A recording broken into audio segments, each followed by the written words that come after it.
Hello అండి, welcome back our channel. అందరు ఎలా ఉన్నారు? బాగున్నారా? నేనైతే వీడియోస్ పెట్టగా చాలా రోజులు అవుతుంది యూట్యూబ్లో అయితే. ఎందుకనగా నేను ఒక ఎగ్జామ్కి అయితే నేను అది బీఈడీ రాస్తాను కదా, రిజల్ట్ కూడా వచ్చింది. బట్ నేను కొంచెం ఫస్ట్ ఫేజ్ అయితే మిస్ అయ్యాను. సో సెకండ్ ఫేజ్లో పెట్టుకుంటే కాలేజీ లాంగ్లో వచ్చిందండి. అందుకనేసి ఇంకా లాంగ్లో ఉంది కదా అంటే నేను వెళ్ళి కూడా చూశాను కాలేజీ, ఇంకా లాంగ్లో ఉంది. కానీ జర్నీ అయితే 3 అవర్స్ 2.5 అవర్స్ అని పడుతుంది. ఇంకా అప్ అండ్ డౌన్ చేయడం అయితే కష్టమవుతుంది అనేసి ఇంకా నేను స్పాట్ అడ్మిషన్స్ కూడా అడిగారు. కానీ నేను అందులో వెళ్తే మళ్ళీ మనకి ఫీ రీయింబర్స్మెంట్ లేదు, డబ్బులు కట్టడం కూడా ఇబ్బంది అవుతుంది అనేసి నేనైతే జాయిన్ అవ్వలేదు. ఎందుకంటే నెక్స్ట్ టైం ట్రై చేస్తాను, మళ్ళీ నెక్స్ట్ టైం ఎగ్జామ్ రాస్తాను అనేసి ఇంకా నేను జాయిన్ అవ్వలేదు. సో నేనైతే అందులోనే ఇంకా ఫిక్స్ అయ్యాను. మేబీ అందులో ఇంకా నాకు మంచి దగ్గర పాటే వస్తుంది, నేను అక్కడికి వెళ్ళొచ్చు అనేసి నేను ఇంకా దాని మీదనే ఉండి ఇంకా నేను ఎగ్జామ్స్ అయితే అంటే మధ్యలో ఇంకా నేను ఏం సరిగా ప్రిపేర్ అవ్వలేదు. సో వీడియోస్ కూడా ఏం అప్లోడ్ చేయలేదు. బట్ నేను ఇంకా మళ్ళీ ఈ రోజు నుండి అయితే డైలీగా మళ్ళీ స్టడీ వీడియో వ్లాగ్స్ నేను ఇంకా అప్లోడ్ చేస్తూ ఉంటాను. సో ఇంతవరకు నన్ను చాలా సపోర్ట్ చేశారు. సో ఇలానే మంచిగా సపోర్ట్ చేయండి. ఎందుకంటే నాకు ఈ యొక్క స్టడీ బ్లాగ్ లాగా అనేది నాకు కూడా ఒక మోటివేషనల్ లాగా, నన్ను నేను ప్రూవ్ చేసుకోవడానికి ఒక టైం ఛాలెంజ్ లాగా కూడా బాగుంటుంది అనేసి నేను మళ్ళీ ఇట్లా డిసైడ్ అయిపోయాను. సో కాబట్టి నేను డైలీ మళ్ళీ ఇంకా నేను నా ప్రిపరేషన్ అనేది స్టార్ట్ చేస్తాను. మీరు కూడా మంచిగా ఒక టైం టేబుల్ లాగా మంచిగా పెట్టుకొని చదవాలి. ఎందుకంటే మధ్యలో చాలా కొంచెం డిస్టర్బెన్స్ లాగా కూడా వచ్చినప్పుడు కూడా అంటే డిస్టర్బ్ కాకుండా మంచిగా ముందుకెళ్ళొచ్చు. ఎందుకంటే నేనైతే ఖచ్చితంగా ఇంకా కాలేజ్లో జాయిన్ అవుతాను అనేసి ఇంకా నాకు దాని మీదనే ఉంటే నేను చాలా డిసప్పాయింటెడ్ అయిపోయాను. మళ్ళీ టైం వేస్ట్ అవుతుంది అనేసి చాలా డిసప్పాయింటెడ్ అయిపోయాను. కానీ ఆలోచిస్తూ కూర్చుంటే ఏం లేదు కదా, మళ్ళీ మన ప్రయత్నం మనం చేయాలి అనేసి ఇంకా ఖచ్చితంగా. ఎందుకంటే నేను మళ్ళీ నన్ను నేనే ఎంకరేజ్ చేసుకుంటున్నాను, నేనే మోటివేట్ చేసుకుంటూ ఉంటున్నాను. మంచి ఇలా చదువు అనేది స్టడీ అనేది ఎక్కడ మనకి అంటే యూజ్ఫుల్గానే ఉంటుంది, ఎక్కడ మనకి వేస్ట్ కాదు. ప్రతి ఏది చదివినా మనకి అంటే ఇంకొక ఏదో ఎగ్జాంపుల్ అయినా కంపల్సరీగా ఉంటుంది. నాలెడ్జ్ అయితే వేస్ట్ కాదు.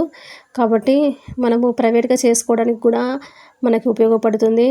ఇంకా కొంచెం స్పీకింగ్ స్కిల్స్, కమ్యూనికేషన్ స్కిల్స్ వాటి మీద కూడా నేను కొంచెం ఇంట్రెస్ట్ పెడుతున్నాను. ఎందుకంటే మనం చదివేది అనేది ఎక్కడ వృధా కాదు, అదైతే నేను నమ్ముతున్నాను. కాబట్టి మీరు కూడా మంచిగా టైం వేస్ట్ చేయొద్దు. ఎందుకంటే ప్రజెంట్ అయితే ఇప్పుడైతే ఇంకా చదవాలనుకుంటే మ్యారేజ్ బిఫోరే మనం ఏదైనా మంచిగా చదవగలము, తర్వాత చదవడం అయితే కుదరదు. కాబట్టి మీరు ఒక ముందుగానే మనము ఏం చదువుతున్నామో దాన్ని ప్రణాళిక చేసుకొని ముందుగా ప్రిపేర్ అవుతూ ఉండాలి. సో ఇంకా ఇలా అయితే డైలీ నేనైతే ఇంకా నా వీడియోస్ అయితే స్టడీ గురించి సంబంధించిన అయితే వీడియోస్ అయితే పెడతాను. ఇప్పుడైతే ప్రజెంట్ నేనైతే ఇంకా దేనికైతే ప్రిపేర్ అవుతున్నాను అంటే ఫస్ట్ ఇప్పుడైతే ప్రజెంట్ ఉన్నది నాకు ఆర్ఆర్బీ గ్రూప్ డి. కాబట్టి దాంట్లో జనరల్ సైన్స్ గురించి ఇక దాంట్లో క్వశ్చన్స్ ఇంకా ఫిజికల్ సైన్స్ ఉంటుంది కదా, దానికోసం అయితే నేను ప్రిపేర్ అవుతున్నాను ఇప్పుడు. సో నేనైతే అందులో వచ్చేసి మనకి మామూలుగా జనరల్ సైన్స్లో మనకి ఫిజిక్స్, కెమిస్ట్రీ అని ఉంటుంది కదా. ఫిజిక్స్ నుండి ఇంకా ఎలక్ట్రిక్ది ఉంటుంది కదా, విద్యుత్ గురించి. యాక్చువల్గా నేను 10th వరకు తెలుగు మీడియం కాబట్టి సో తెలుగు మీడియం స్టాండర్డ్ బుక్లో నేనైతే తీసుకొని చదువుతున్నాను. ఈ సైన్స్ అనేది నాకు నెక్స్ట్ కమింగ్ ఎగ్జామ్స్లో కూడా ఉపయోగపడుతుంది.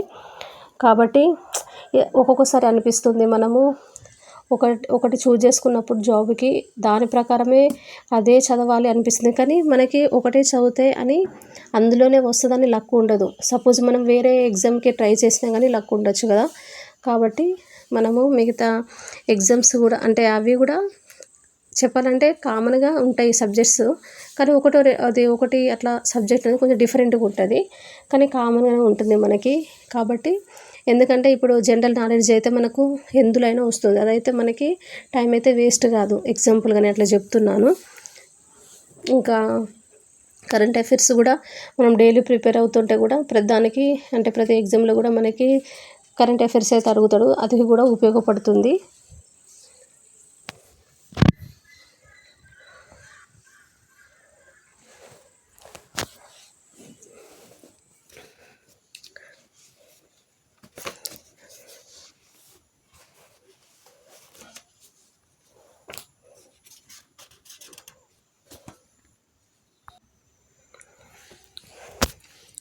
యాక్చువల్గా ఇప్పుడు నేను చదువుతున్నది అంటే మనము ఒక బిట్స్ వైజ్గా కాకుండా ఒక టాపిక్ వైజ్గా చదువుకోవాలి. అలా చదివితేనే మనకి ఎలా అంటే పాయింట్ టు పాయింట్ అర్థమవుతుంది. మామూలుగా కొంతమంది మనము ఎక్కువ బిట్స్ అలాగనే ప్రిపేర్ అయితే అందులో మనకి అంటే అది అంటే ఏ క్వశ్చన్ వచ్చినా మనము అటెంప్ట్ చేయలేకపోతాము. సో కాబట్టి బిట్స్ వైజ్ అంటే టాపిక్ వైజ్గా చదివితే మనం అటెంప్ట్ చేయగలము. నేను వచ్చేసి ఇంకా ఈరోజైతే ఫిజిక్స్ నుండి చదివాను కదా. అంటే ఇప్పుడు నేను తెలుగు మీడియం స్టాండర్డ్ అదే. విద్యుత్ శక్తి, విద్యుత్ వలయాలు, విద్యుత్ మరియు దాని ప్రభావాలు.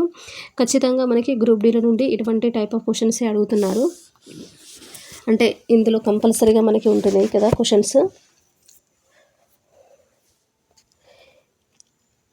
వచ్చేసి ఇందులో మనకి తేల్స్ ప్రయోగము, విద్యుద్దీకరణ, ఇంకొకటి విద్యుత్ ప్రవాహము, విద్యుత్ వాహకాలు, విద్యుత్ బంధకాలు, ప్రాథమిక ఘటం, వోల్టా ఘటం, లెక్లాంచ్ ఘటం, బైక్రోమేట్ ఘటం, అనర్ధ ఘటం, ప్రాథమిక ఘటాలు పనిచేయ విధానము, ఘటం, విద్యుత్ చలక బలం, ఇంకా విద్యుత్ వలయం, స్విచ్.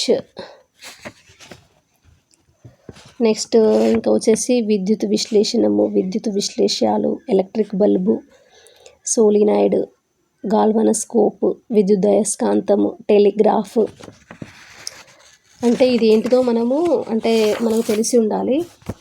ఎలక్ట్రిక్ స్టవ్, ఎలక్ట్రిక్ ఇస్త్రీ పెట్టె, సోల్డరింగ్ గన్, విద్యుద్దీకరణం, విద్యుత్ బలాల సూత్రాలు, స్థావర విద్యుత్, విద్యుత్ దర్శిని, విద్యుత్ క్షేత్రం, విద్యుత్ శక్మం లేదా విద్యుత్ పొటెన్షియల్.